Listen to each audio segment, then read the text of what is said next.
Jika hidup Anda merasa hampa dan membutuhkan kisah inspirasi, maka video ini adalah jawaban yang tepat. Masih dengan buku 5 menit saja karya John Rinaldi, bagian ke-11, dengan judul cerita Berikan yang Terbaik.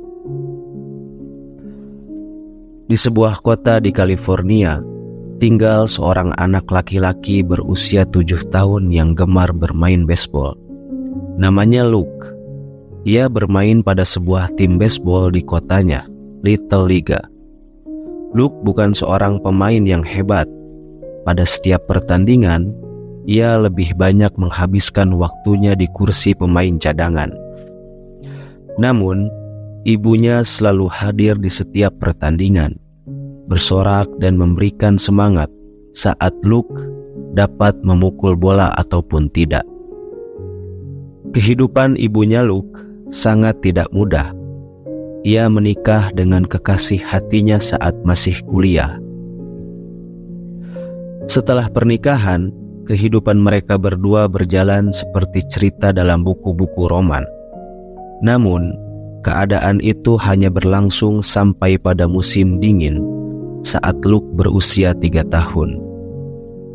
Pada musim dingin, suami Sherry, ibunya Luke, meninggal di jalan yang berlapis es karena mobil yang ditumpanginya bertabrakan dengan mobil yang datang dari arah berlawanan.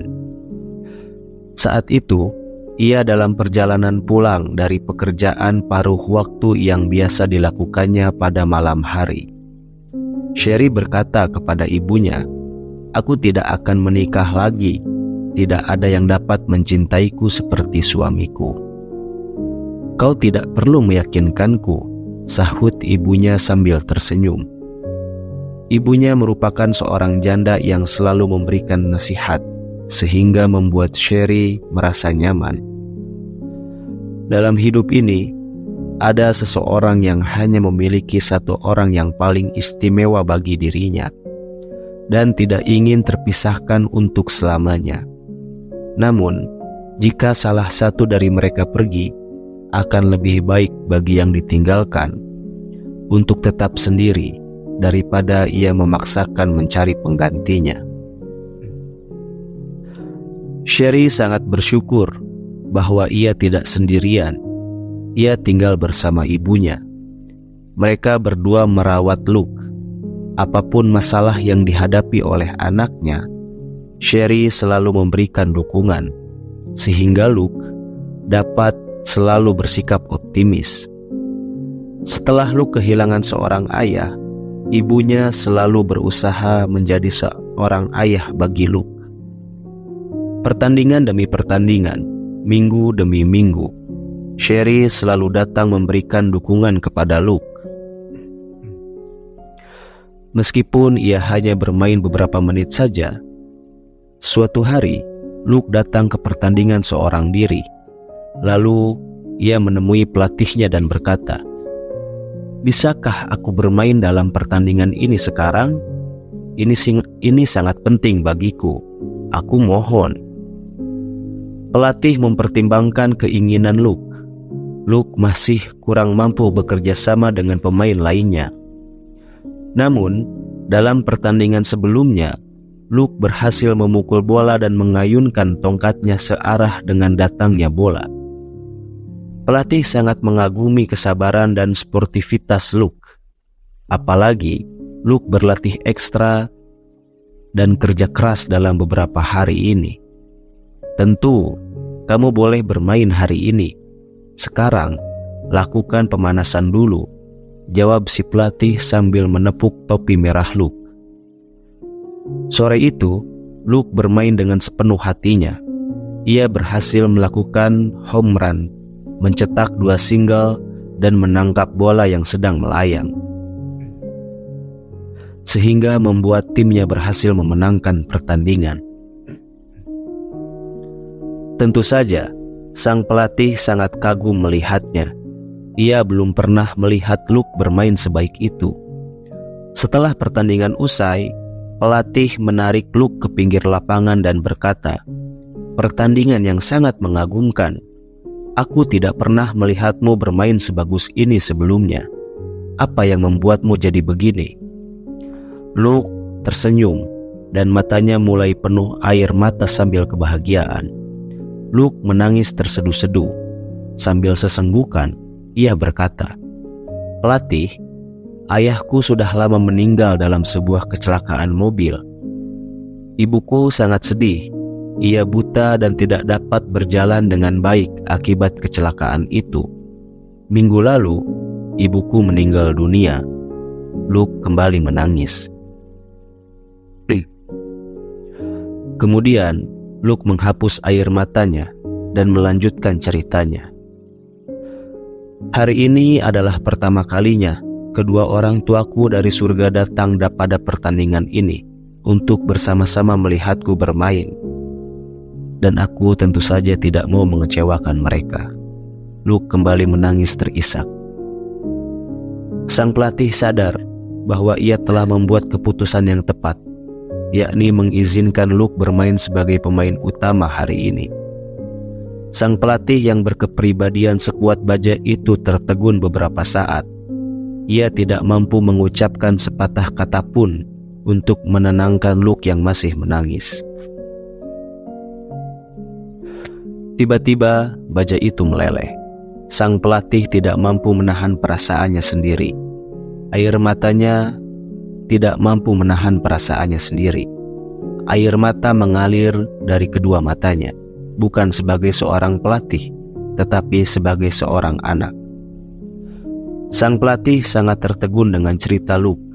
Ia sadar bahwa dalam hal ini ia belajar banyak dari Luke. Bahkan, seorang anak berusia 7 tahun berusaha melakukan yang terbaik untuk kebahagiaan orang tuanya, walaupun ayah dan ibunya sudah pergi untuk selama-lamanya.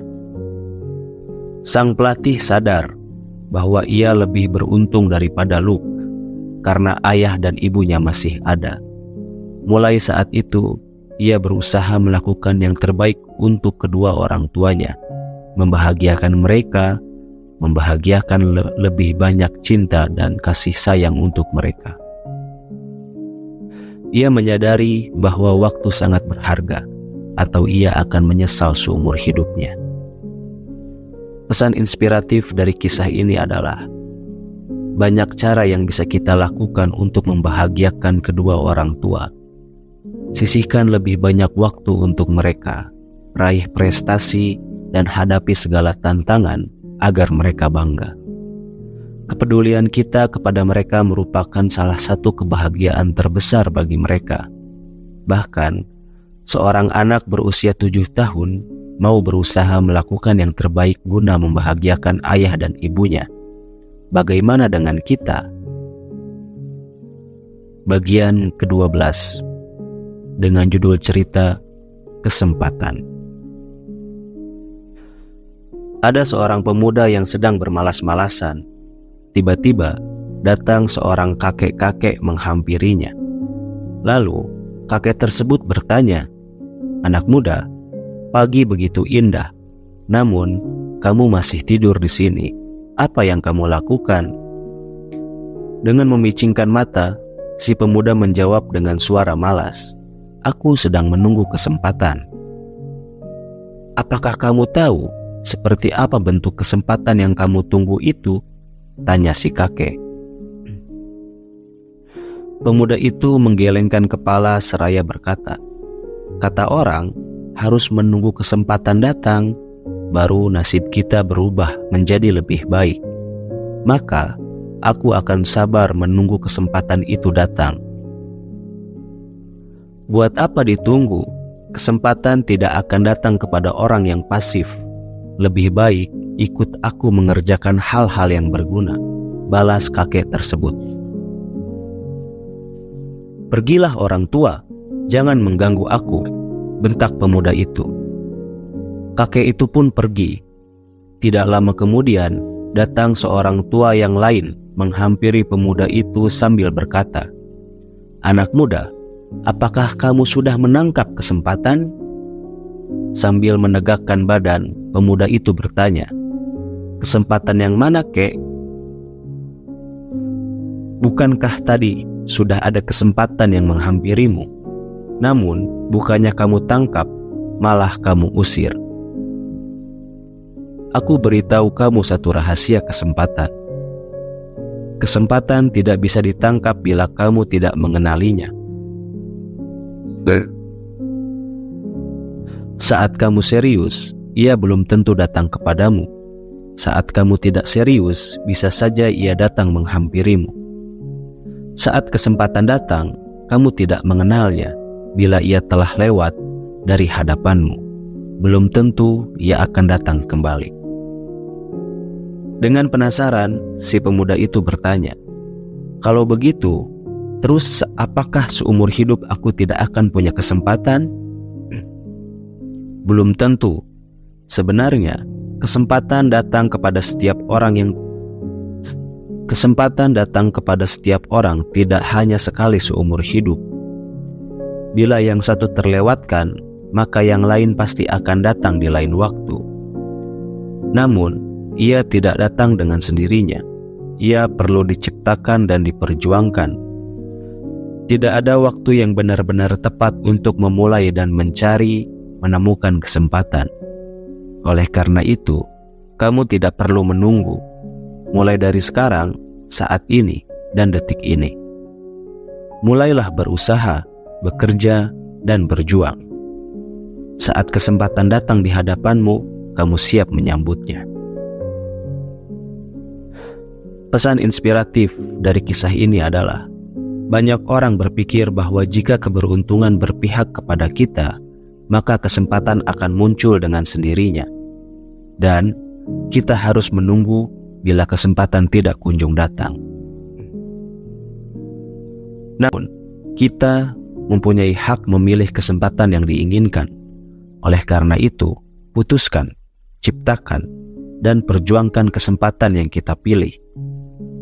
Meskipun kesempatan yang didapat terasa kecil pada awalnya. Sebab, seringkali kesempatan yang kecil merupakan awal dari usaha besar bagi seseorang yang berani mewujudkannya. Bagian ke-13, dengan cerita kisah si penebang pohon.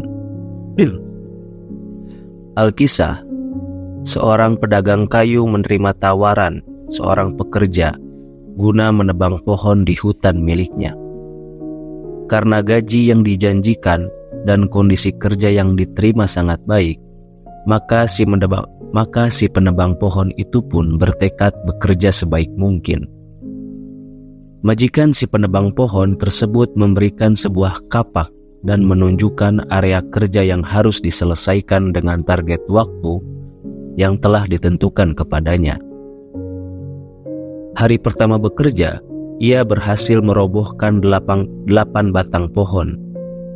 Pada sore hari, si majikan terkesan dan memberikan pujian melihat hasil kerja si penebang pohon itu. "Hasil kerjamu sungguh luar biasa. Saya sangat kagum dengan kemampuanmu. Belum pernah ada yang sepertimu sebelumnya. Teruskan bekerja seperti itu." Karena sangat termotivasi oleh pujian majikannya, si penebang pohon itu pun bekerja lebih keras. Tetapi, ia hanya berhasil merobohkan 7 batang pohon. Hari berikutnya, ia bekerja lebih keras lagi. Tetapi hasil tidak memuaskan, bahkan mengecewakan. Semakin bertambahnya hari, semakin sedikit pohon yang berhasil dirobohkan. "Sepertinya aku kehilangan kemampuan dan kekuatanku. Bagaimana aku dapat mempertanggungjawabkan hasil kerjaku kepada majikanku?" pikir si penebang pohon itu dengan perasaan malu dan putus asa. Dengan kepala tertunduk, ia menghadap kepada majikannya, meminta maaf atas hasil kerja yang kurang memadai. Majikan si penebang pohon tersebut menyimak dan bertanya kepadanya, "Kapan terakhir kali kamu mengasah kapak?" "Mengasah kapak? Saya tidak punya waktu untuk itu. Setiap hari, saya sangat sibuk menebang pohon dari pagi hingga sore dengan sekuat tenaga," kata si penebang pohon. Nah, disinilah masalahnya. Ingat hari pertama kamu bekerja dengan kapak baru dan terasah, maka kamu bisa menebang pohon dengan hasil luar biasa. Hari-hari berikutnya, dengan tenaga yang sama, menggunakan kapak yang sama tetapi tidak diasah, kamu tahu sendiri, hasilnya semakin menurun. Maka, sesibuk apapun kamu harus meluangkan waktu untuk mengasah kapakmu, agar setiap hari bekerja dengan tenaga yang sama dan hasil yang maksimal. Sekarang, mulailah mengasah kapakmu dan segeralah kembali bekerja, perintah sang majikan. Sambil mengangguk-anggukan kepala dan berucap terima kasih, si penebang pohon itu berlalu dan menghadapkan majikannya. Ia mulai mengasah kapaknya untuk kembali bekerja. Kisah inspiratif dan pesannya dari kisah ini adalah: istirahat tidak berarti berhenti, namun mempersiapkan langkah baru guna menempuh perjalanan yang lebih jauh. Sama seperti penebang pohon, kita seolah terjebak dalam rutinitas terpola setiap hari, sibuk, dan sibuk, sehingga sering melupakan sisi lain yang sama pentingnya, yaitu istirahat sejenak guna mengasah dan mengisi hal-hal baru untuk menambah pengetahuan, wawasan, dan spiritual. Jika kita mampu mengatur ritme kegiatan seperti ini, maka kehidupan kita akan dinamis, berwawasan, dan penuh dengan hal baru. Bagian ke-14 dengan judul Lukisan yang Rusak. Suatu hari, ada seorang pelukis terkenal sedang menyelesaikan lukisannya yang sangat indah. Ketika ia berhasil menyelesaikannya, rasa kagum terhadap keindahan karyanya itu merasuk ke dalam dirinya. Dengan senang hati, pelukis tersebut terus memandangi lukisan berukuran 2x8 meter persegi itu sambil berjalan mundur. Ia terus melangkah ke belakang sambil tetap memandang ke arah lukisannya tanpa menyadari jika belakangnya merupakan tepi dari gedung tersebut.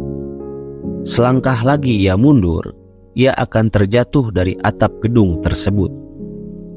Seseorang yang melihat kejadian tersebut mengambil kuas dan cat yang ada di depan lukisan, kemudian mencoret-coret lukisan itu sampai rusak.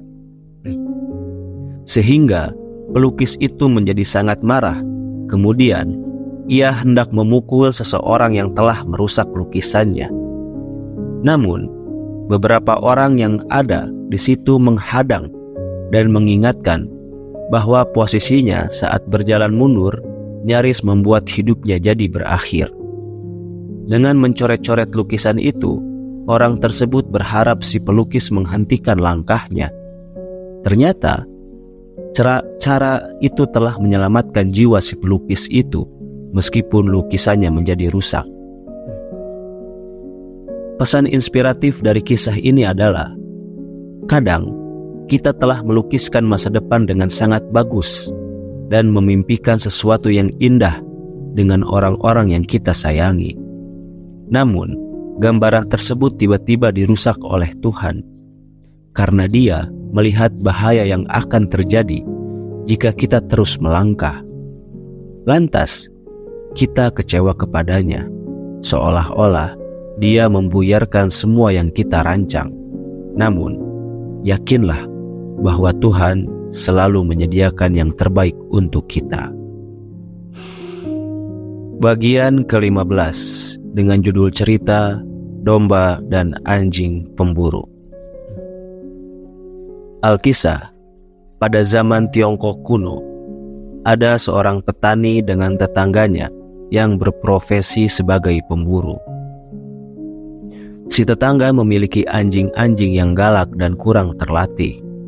Anjing-anjing tersebut sering melompati pagar dan mengejar domba-domba si petani itu. Karenanya, petani itu meminta tetangganya untuk menjaga anjing-anjingnya. Tetapi si tetangga itu tidak mau peduli. Suatu hari, anjing-anjing tersebut melompati pagar dan menyerang beberapa ekor domba hingga terluka parah.